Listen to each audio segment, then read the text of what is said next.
दी मुक गई राखी, ओ जट्टा आई विसाखी।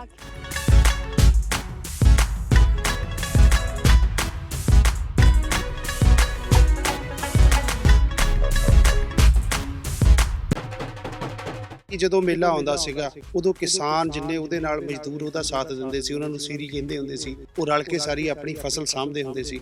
ਸਾਰੇ ਸਾਲ ਦੇ ਦਾਣੇ ਜਿਹੜੇ ਆ ਹਰੇਕ ਘਰ ਦੇ ਵਿੱਚ ਆ ਜਾਂਦੇ ਹੁੰਦੇ ਸੀ। ਫਿਰ ਪਸ਼ੂਆਂ ਦਾ ਖਾਣਾ ਜਿਹੜਾ ਚਾਰਾ ਤੂੜੀ ਕਹਿੰਦੇ ਅਸੀਂ, ਉਹ ਸਾਰੀ ਜਮ੍ਹਾਂ ਹੋ ਜਾਂਦੀ ਸੀ। ਤਾਂ ਉਹ ਪੂਰੇ ਜਿੱਦਾਂ ਉਹ ਇੱਕ ਕੰਮ ਹੁੰਦਾ ਸੀ ਜਿਹਦੇ ਨਾਲ ਇਹਦਾ ਘੱਟਾ ਵਗੈਰਾ ਡਸਟ ਵਗੈਰਾ ਹੁੰਦੀ ਸੀ, ਉਹ ਤੋਂ ਫਰੀ ਹੋ ਕੇ ਉਹ ਪੰਜਾਬ ਦਾ ਕਿਸਾਨ, ਪੰਜਾਬ ਦੇ ਪਿੰਡਾਂ ਦੇ ਲੋਕ ਨਹਾ ਧੋ ਕੇ ਚਿੱਟੇ ਚਾਦਰੇ ਲਾ ਕੇ ਉੱਤੇ ਪੱਗਾਂ ਬੰਨ੍ਹ ਕੇ ਚਿੱਟੇ ਕੁੜਤੇ ਪਜਾਮੇ ਪਾਉਂਦੇ ਸੀਗੇ, ਚਿੱਟੇ ਚਾਦਰੇ ਲਾਉਂਦੇ ਸੀ, ਕੁੜਤੇ ਪਾਉਂਦੇ ਸੀ, ਇਕੱਠੇ ਹੋ ਕੇ ਫਿਰ ਇਹ ਵਿਸਾਖੀ ਦੇ ਮੇਲੇ ਨੂੰ ਬੋਲੀਆਂ ਪਾਉਂਦੇ, ਨੱਚਦੇ ਗਾਉਂਦੇ, ਬੜੀ ਧੂਮ-ਧਾਮ ਨਾਲ ਉੱਥੇ ਰੌਣਕਾਂ ਲੱਗਦੀਆਂ ਸੀ।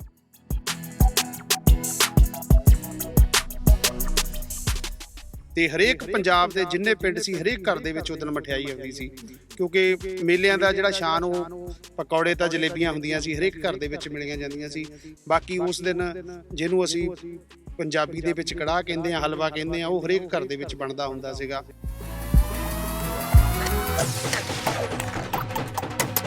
नमस्कार, आप देख रहे हैं पंजाब केसरी। मेरा नाम है रिद्धि भंडारी।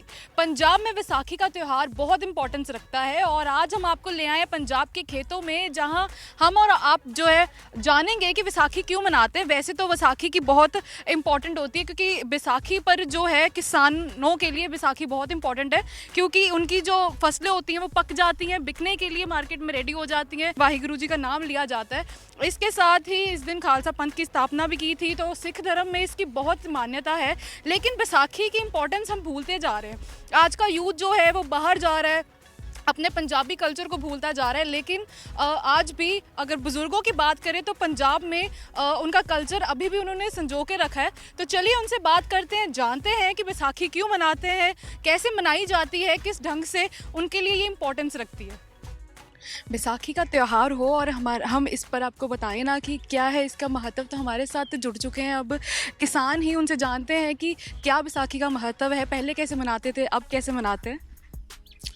जो बैसाखी है जी, बहुत ही ऐतिहासिक जो त्यौहार है हमारा पंजाब में। मेन जो किसानों के लिए तो सबसे विशेष त्यौहार जो बैसाखी का होता था।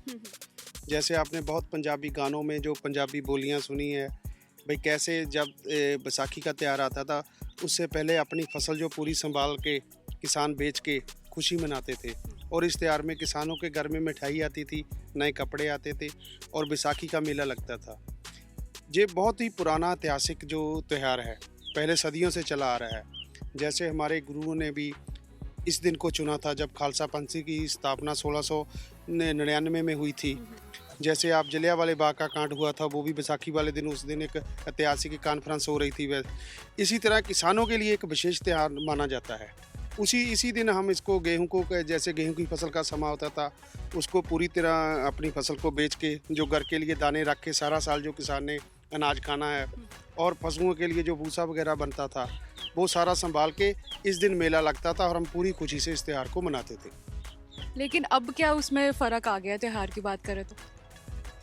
देखिए, जो पिछले समय में त्यौहार मनाया जाता था, उस समय जैसे हम एक दूसरे का साथ देते थे। किसान लेबर, कोई बाहर से अदर स्टेट की लेबर नहीं आती थी, किसान ही खुद गांव के एक दूसरे की मदद करके उस फसल की कटाई करते थे, एक दूसरे के साथ मिलके काम करते थे। कोई ऐसा नहीं होता था चार, उसे हम पंजाबी में बोलते थे, एक दूसरे के आबत डालने जाते थे। फिर उसके बाद अब तो 100% मशीनी युग आ गया। उसका एक सबसे बड़ा कारण है मौसम। मौसम में भी बहुत तब्दीली आ रही है। चाहे 1 एकड़ को अगर हम जैसे पुरानी प्रक्रिया से फसल की कटाई करते तो लगभग 4-5 दिन का समय लगता था उसको 1 एकड़ की फसल को संभालने के लिए। अब 15 मिनट के करीब एक मशीन आती है, वो आपकी जो दाने निकाल के आपका गेहूं ट्राली में डाल के चली जाती है।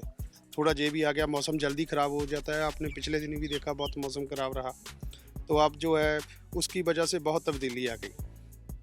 तो ये हमने जाना बैसाखी के बारे में। तो चलिए हमारे साथ और भी बहुत सारे लोग हैं, गांव के लोग हैं, उनसे बात करते हैं और जानते हैं कि बैसाखी कैसे मनाते थे, क्या इसकी महत्व है, और जानेंगे कि क्या कैसे खुशियों से ये त्यौहार मनाया जाता था। तो चलिए मेरे साथ।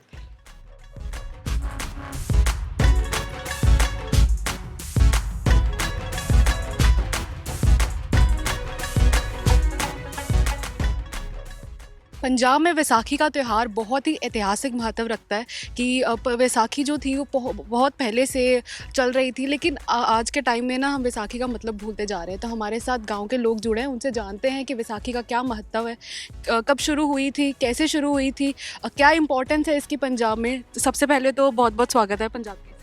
ਵਿਸਾਖੀ ਦਾ ਜੀ ਤੁਹਾਨੂੰ ਤਕਰੀਬਨ ਸਾਡੇ ਮੁਕੇਸ਼ ਕੁਮਾਰ ਨੇ ਸਭ ਕੁਝ ਦੱਸੇ ਦਿੱਤਾ। ਉਸ ਤੋਂ ਬਾਅਦ ਸਾਡਾ ਇੱਕ ਸਾਡੇ ਲਾਗੇ ਕਰਤਾਰਪੁਰ ਹੈ, ਉਹਦਾ ਇੱਕ ਵੱਖਰਾ ਇਤਿਹਾਸ ਹੈ, ਵਿਸਾਖੀ ਨਾਲ ਜੁੜਿਆ ਹੈ। ਜਦੋਂ ਗੁਰੂ ਅਰਜਨ ਦੇਵ ਜੀ ਇੱਥੇ ਵਿਸਾਖੀ ਲਾਉਂਦੇ ਹੁੰਦੇ ਸੀ ਨਾ, ਤੇ ਉਹਨਾਂ ਨੇ ਇੱਕ ਖੂਹ ਲਵਾਇਆ ਸੀ। ਉਹ ਖੂਹ ਦੇ ਵਿੱਚ ਜਦੋਂ ਪੰਡਾਲ ਪੂਰਾ ਭਰਿਆ ਆਇਆ ਸੀ ਤਾਂ ਉਹ ਲੈਕਚਰ ਕਰ ਰਿਹਾ ਸੀ ਨਾ ਗੁਰੂ ਅਰਜਨ ਦੇਵ ਜੀ, ਤੇ ਇੱਕ ਵਿੱਚੋਂ ਪੰਡਤ ਜੀ ਉੱਠ ਕੇ ਗੜਵਾ ਲੈ ਕੇ ਤੁਰ ਪਏ। ਕਹਿੰਦੇ ਸੀ ਗੰਗਾ 'ਤੇ ਇਸ਼ਨਾਨ ਕਰਕੇ ਆਉਣਾ। ਉਹ ਕਹਿੰਦੇ ਵੀ ਪੰਡਤ ਜੀ ਬੈਠੋ ਇੱਥੇ, ਗੰਗਾ ਇਹ ਖੂਹ ਲਵਾਇਆ ਉੱਥੋਂ ਦੀ ਵਗਦੀ ਆ। ਉਹ ਕਹਿੰਦੇ ਨਹੀਂ ਨਹੀਂ ਜੀ, ਮੈਂ ਤਾਂ ਤੁਰ ਗੰਗਾ ਹੀ ਕਰਕੇ ਆਉਣਾ ਇਸ਼ਨਾਨ। ਉਹਨੇ ਇੱਕ ਚਾਂਦੀ ਦਾ ਗੜਵਾ ਦਿੱਤਾ, ਕਹਿੰਦੇ ਸਾਡੇ ਲਈ ਵੀ ਆਉਂਦੇ ਹੋਏ ਗੰਗਾ ਤੋਂ ਜਲ ਲੈ ਆਏ। ਜਦੋਂ ਉਹ ਭਰਨ ਲੱਗੇ ਤਾਂ ਕਿਤੇ ਜਲ ਜਿਹੜਾ ਸੀ ਉਹ ਗੜਵਾ ਤੋਂ ਛੁੱਟ ਕੇ ਤਾਂ ਵਿੱਚ ਡੁੱਬ ਗਿਆ। ਅਤੇ ਉਹ ਪੰਡਤ ਜੀ ਜਦੋਂ ਕੱਚਾ ਘੜਾ ਲੈ ਕੇ ਜਲ ਲੈ ਕੇ ਫਿਰ ਵੀ ਆ ਗਏ। ਆਉਂਦਿਆਂ ਨੂੰ ਪੰਡਾਲ ਫਿਰ ਵੀ ਭਰਿਆ ਆਇਆ ਸੀ। ਅਤੇ ਉਹ ਗੁਰੂ ਅਰਜਨ ਦੇਵ ਜੀ ਕਹਿੰਦੇ ਜੀ ਤੁਹਾਨੂੰ ਚਾਂਦੀ ਦਾ ਦਿੱਤਾ ਸੀ, ਤੁਸੀਂ ਇਹ ਕਿੱਦਾਂ? ਉਹ ਕਹਿੰਦੇ ਜੀ ਉਹ ਤਾਂ ਡੁੱਬ ਗਿਆ ਵਿੱਚ, ਅਤੇ ਮੈਂ ਹੁਣ ਕੱਚੇ ਭਾਂਡੇ ਵਿੱਚ ਜਲ ਲੈ ਆਇਆ, ਤੁਸੀਂ ਇਹਨਾਂ ਇਸ਼ਨਾਨ ਕਰ ਲਓ। ਉਹ ਕਹਿੰਦੇ ਜਿਹੜਾ ਅਸੀਂ ਖੂਹ ਲਵਾਇਆ ਚਲੋ ਚੈੱਕ ਕਰੋ ਉਹਦੇ ਵਿੱਚ ਨਾ ਕਿਤੇ ਆ ਗਿਆ ਹੋਵੇ। ਤਾਂ ਜਦੋਂ ਉਹ ਦੇਖਣ ਗਏ ਲੋਕ ਤਾਂ ਉਹਦੇ ਵਿੱਚ ਚਾਂਦੀ ਦਾ ਜਿਹੜਾ ਸੀ ਉਹ ਤੈਰ ਰਿਹਾ ਸੀ। ਇੱਕ ਤਾਂ ਇਹ ਵੀ ਇਤਿਹਾਸ ਹੈ ਸਾਡਾ। ਦੂਜਾ ਸਾਡੇ ਜਿਹੜੇ ਗੁਰੂ ਤੇਗ ਬਹਾਦਰ ਹੈ, ਉਹਨਾਂ ਦੀ ਮੈਰਿਜ ਯਾਨੀ ਕਿ ਵਿਆਹ ਉਹਨਾਂ ਦਾ ਇੱਥੇ ਕਰਤਾਰਪੁਰ ਸਾਂਝੀ ਸਾਹਿਬ ਵਿਖੇ ਹੋਇਆ ਸੀ। ਜਿਹੜੀ ਮਾਤਾ ਗੁਜਰ ਕੌਰ ਸੀ ਉਹ ਸਾਡੇ ਕਰਤਾਰਪੁਰ ਤੋਂ ਸੀ, ਅਤੇ ਜਿਹੜਾ ਸਾਂਝੀ ਸਾਹਿਬ ਅੰਦਰ ਗੁਰਦੁਆਰਾ ਉਹਨਾਂ ਦਾ ਘਰ ਹੁੰਦਾ ਸੀ, ਅਤੇ ਉੱਥੇ ਉਹਦੀਆਂ ਲਾਵਾਂ ਹੋਈਆਂ ਸੀ। ਅਤੇ ਅਸੀਂ ਜਦੋਂ ਛੋਟੇ ਛੋਟੇ ਹੁੰਦੇ ਸੀ ਸਾਡੇ ਬਜ਼ੁਰਗ ਸਾਨੂੰ ਗੱਡਿਆਂ 'ਤੇ ਲੈ ਕੇ ਜਾਂਦੇ ਹੁੰਦੇ ਸੀ। ਅਤੇ ਕਣਕਾਂ ਉਦੋਂ ਹਾਲੇ ਥੋੜ੍ਹੀ ਲਾਲਗੀ 'ਤੇ ਨਹੀਂ ਹੁੰਦੀਆਂ ਸੀ, ਛੋਲੇ ਹੁੰਦੇ ਸੀ ਜ਼ਿਆਦਾ ਉਦੋਂ ਜਦੋਂ ਛੋਟੇ ਛੋਟੇ ਹੁੰਦੇ ਸੀ। ਅਤੇ ਅਸੀਂ ਬੜੇ ਇੰਜੋਏ ਕਰਦਿਆਂ ਨੇ ਗੱਡੇ 'ਤੇ ਜਾਣਾ ਹੁਣ ਅਤੇ ਉੱਦਾਂ ਹੀ ਆਉਣਾ। ਅਤੇ ਉਹ ਕਹਾਣੀ ਸਾਰੀ ਖਤਮ ਹੋ ਕੇ ਹੁਣ ਗੱਡੀਆਂ 'ਤੇ ਆ ਗਈ ਹੈ। ਹੁਣ ਅਸੀਂ ਪਰਿਵਾਰ ਦੇ ਸਿਰਫ 2-3 ਜੀਅ ਜਾਂਦੇ ਹਾਂ ਅਤੇ ਮੱਥਾ ਟੇਕ ਕੇ ਵਾਪਸ ਆ ਜਾਂਦੇ ਹਾਂ। ਅਤੇ ਸਾਹਮਣੇ ਅਸੀਂ ਅੱਧਾ ਪਿੰਡ ਜਾਂਦਾ ਹੁੰਦਾ, ਅੱਧਾ ਗਾঁਓ ਜਾਂਦਾ ਸੀ। 2-2 3-3 ਗੱਡੇ ਸਾਡੇ ਇਸ ਪਿੰਡੋਂ ਜਾਂਦੇ ਹੁੰਦੇ ਸੀ। ਇਹਨਾਂ ਦਾ ਗੱਡਾ ਜਾਂਦਾ ਰਿਹਾ, ਸਾਡਾ ਜਾਂਦਾ ਰਿਹਾ, ਸਾਡੇ ਵੱਲ ਇੱਕੋ ਹੀ ਜਾਂਦਾ ਸੀ। ਅਤੇ ਅਸੀਂ 3-4 ਗੱਡੇ ਇੱਥੋਂ ਲੈ ਕੇ ਜਾਣੇ, ਸਾਰੇ ਪਿੰਡ ਨੇ ਜਾਣਾ, ਸਾਰੀ ਬਾੜ ਕਦੀ ਉਤਰ ਕੇ ਨਾਲ ਦੌੜ ਪਏ, ਕਦੀ ਚੁੱਲ ਪਏ ਜਾ ਕੇ। ਅਤੇ ਵਿਸਾਖੀ ਦੇਖਣ ਦਾ ਮਜ਼ਾ ਆਉਂਦਾ ਹੁੰਦਾ। ਅਤੇ ਹੁਣ ਕੋਈ ਮਜ਼ਾ ਨਹੀਂ ਜੀ, ਜਾਈਦਾ ਮੱਥਾ ਟੇਕੀ ਦਾ ਕੋਈ ਬਣਾਉਂਦਾ ਹੀ ਨਹੀਂ, ਕਿਸੇ ਨੂੰ ਆਰਾਮ ਨਾਲ ਕਰਨੀ। ਇਹ ਸਾਡੇ ਕਰਤਾਰਪੁਰ ਦਾ ਇਤਿਹਾਸ ਹੈ। तो इसके अलावा अगर हम बात करें तो गुरु गोबिंद सिंह जी का भी इसमें बहुत रहा है कि विसाखी वाले दिन ही उन्होंने खालसा पंथ की स्थापना की थी। तो इसके प्यारे साजे ਸੀ ਨਾ ਉਸ ਦਿਨ 1699 ਦੀ ਗੱਲ ਹੈ। 99 ਦੇ ਵਿੱਚ ਉਹਨੇ 5 ਪਿਆਰਿਆਂ ਨੂੰ ਆਵਾਜ਼ ਦਿੱਤੀ ਸੀ ਪੰਡਾਲ ਵਿੱਚੋਂ ਕਿ ਤੁਹਾਡੇ ਸਾਨੂੰ ਸਿਰ ਚਾਹੀਦੇ ਆ। ਲੇਕਿਨ ਜਦੋਂ ਉਹ ਤੰਬੂ ਵਿੱਚ ਲੈ ਕੇ ਜਾਂਦੇ ਸੀ ਤਾਂ ਤਲਵਾਰ ਵੈਸੇ ਖੂਨ ਨਾਲ ਲਿਬੜ ਕੇ ਆਉਂਦੀ ਸੀ, ਅਤੇ ਕੋਈ ਡਰਦਾ ਨਹੀਂ ਸੀ ਜਾਂਦਾ। ਕੋਈ ਸਾਰੇ ਸਹਿਮ ਗਏ ਸੀ ਵੀ ਗੁਰੂ ਗੋਬਿੰਦ ਸਿੰਘ ਨੂੰ ਕੀ ਹੋ ਗਿਆ, ਇਹ ਤਾਂ ਕਤਲ ਕਰਨ ਲੱਗ ਪਿਆ। ਉਹਦੇ ਵਿੱਚੋਂ ਹਰੇਕ ਜਾਤੀ ਦੇ ਲੋਕ ਗਏ ਆ। ਮੈਨੂੰ ਹੁਣ ਜ਼ਿਆਦਾ ਨਹੀਂ ਇਹਦੇ ਬਾਰੇ ਨੌਲੇਜ। ਇਹਦੇ ਵਿੱਚ ਇਕੱਲਾ ਇੱਕ ਜੱਟ ਨਹੀਂ ਗਿਆ, ਇਕੱਲਾ ਸ਼ੂਦਰ ਨਹੀਂ ਗਿਆ, ਸਾਰੇ ਗਏ ਆ, ਹਰੇਕ ਜਾਤ ਦਾ ਬੰਦਾ ਗਿਆ।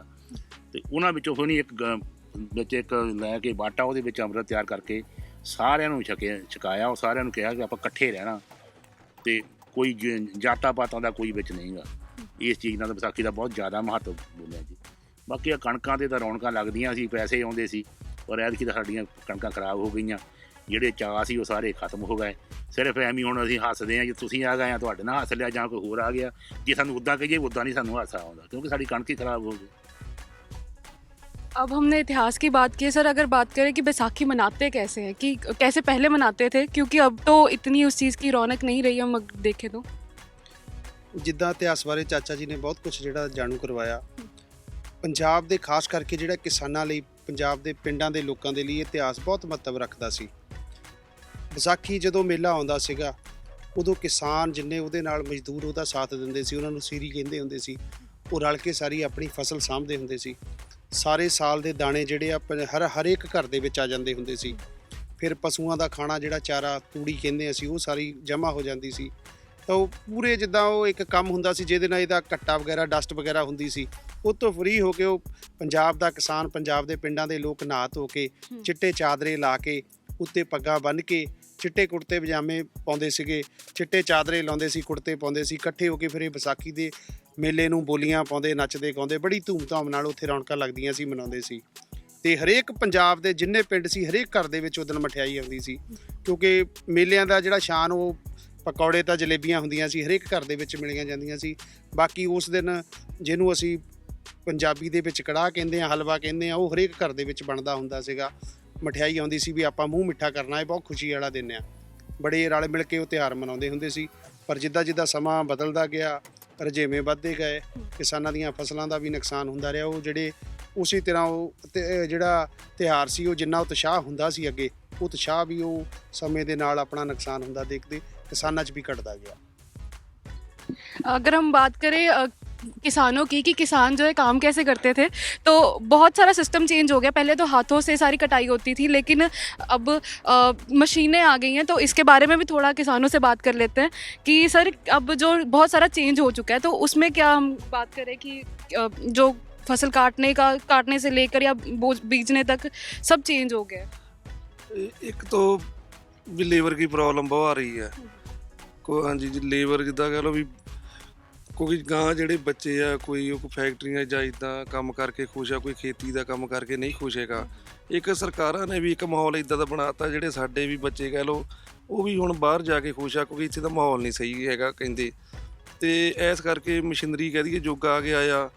ਤੇ ਵਿਸਾਖੀ ਦਾ ਜਿੱਦਾਂ ਕਹਿ ਰਹੇ ਆਪਾਂ ਵੀ ਹਾਂ ਵੀ ਰੌਣਕ ਤਾਂ ਦੇਖੋ ਬੰਦਿਆਂ ਨਾਲ ਲੱਗਣੀ ਆ।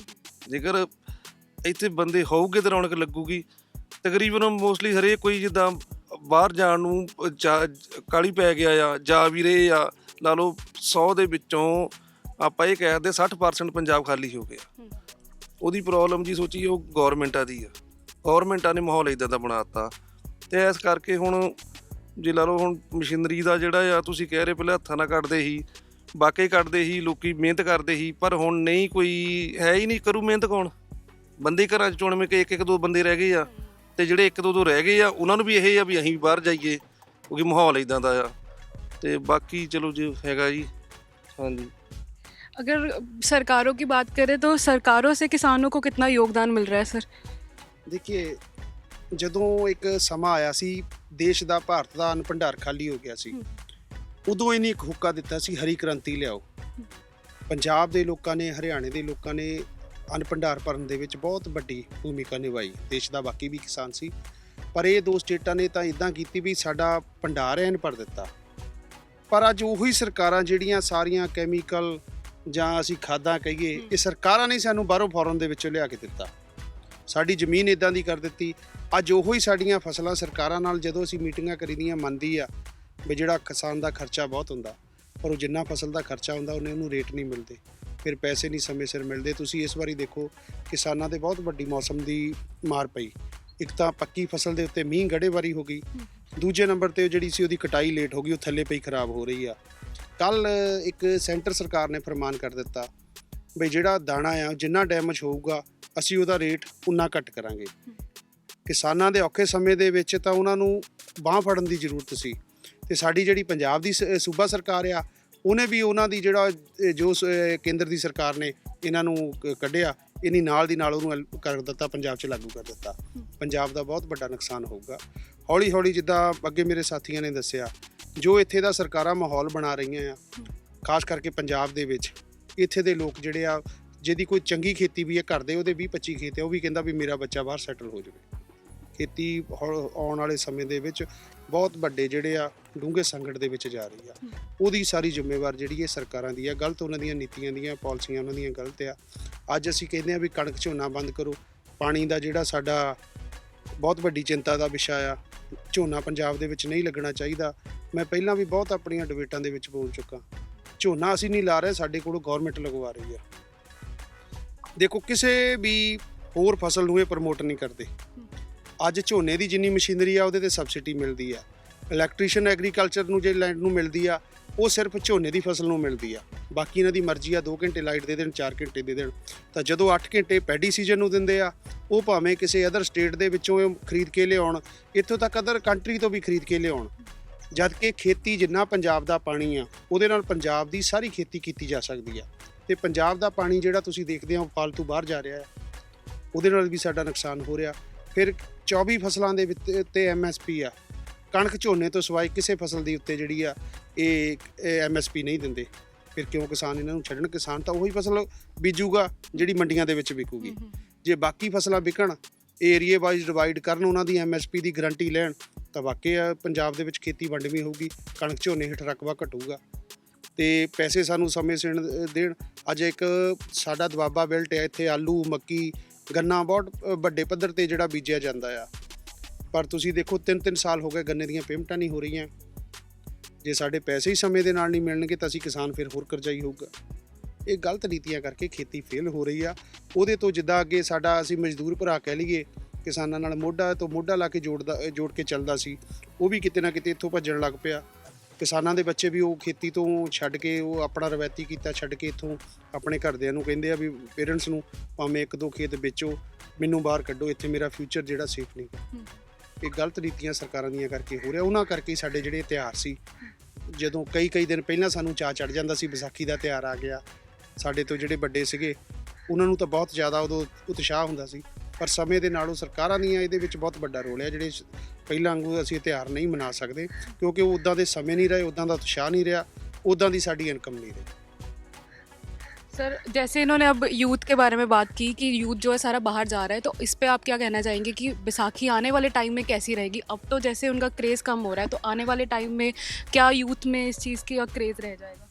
ਦੇਖੋ ਤੁਹਾਨੂੰ ਮੈਂ ਪਹਿਲਾਂ ਵੀ ਦੱਸਿਆ ਇਸ ਗੱਲ ਬਾਰੇ ਕਿ ਅਸੀਂ ਗੱਡੀਆਂ ਤੇ ਜਾਂਦੇ ਸੀ, ਅੱਧਾ ਪਿੰਡ ਜਾਂਦੇ ਸੀ। ਅੱਜ ਕੱਲ੍ਹ ਗੱਡੀਆਂ ਤੇ ਆ ਗਈ, ਪਰਿਵਾਰਾਂ ਤੇ ਸਹਿਮਤ ਰਹਿ ਗਈ। ਤੇ ਜਦ ਬੱਚੇ ਤਾਂ ਇੱਥੇ ਰਹਿੰਦੇ ਰਹਿ ਕੇ ਖੁਸ਼ ਨਹੀਂ, ਤਾਂ ਵਿਸਾਖੀ ਕੌਣ ਦੇਖੂਗਾ? ਵਿਸਾਖੀ ਤਾਂ ਸਿਰਫ ਹੁਣ ਬਜ਼ੁਰਗ ਰਹਿ ਗਏ ਦੇਖਣ ਵਾਲੇ। ਅੱਜ ਤੋਂ 5-7-10 ਸਾਲ ਬਾਅਦ ਸਾਨੂੰ ਇੱਦਾਂ ਲੱਗਦਾ ਵੀ ਜਿੱਦਾਂ ਇਹ ਵੀ ਵਿਸਾਖੀ ਦਾ ਪੁਰਬ ਵੀ ਉਹਨੇ ਚਾਹ ਨਾਲ ਨਹੀਂ ਮਨਾਇਆ ਜਾਵੇ। ਇਸ ਗੱਲ ਵਿੱਚ ਅਸੀਂ ਵੀ ਚਿੰਤਤ ਹਾਂ, ਪਰ ਸਰਕਾਰਾਂ ਨਹੀਂ ਚਿੰਤਤ। ਸਰਕਾਰਾਂ ਦਾ ਮਤਲਬ ਆਪਣਾ नौकरी या कुर्सी संभाल के रखने तक उन्होंने दुनिया पब्लिक ना कोई मतलब नहीं। तो हमने गांव के लोगों से बात की कि बैसाखी का क्या महत्व है, क्यों मनाई जाती है, कैसे मनाते हैं, क्योंकि हमारे जो बड़े बुजुर्ग हैं वो हमें अच्छे से इसके बारे में बता सकते हैं कि कैसे बैसाखी मनाते थे हम और कैसे मनानी चाहिए। लेकिन आज का जो यूथ है वो बाहर जा रहा है, वो अपने कल्चर से जो है वो पिछड़ता जा रहा है। तो आप हमें कमेंट करके ज़रूर बताइएगा कि आपने बैसाखी कैसे मनाई, कहाँ गए, कैसे आपने इस चीज़ को महत्व दी, कैसे मनाई, आपने सेलिब्रेट की। कैमरामैन रिंकू के साथ मैं रिद्धि भंडारी, पंजाब केसरी, जलंधर।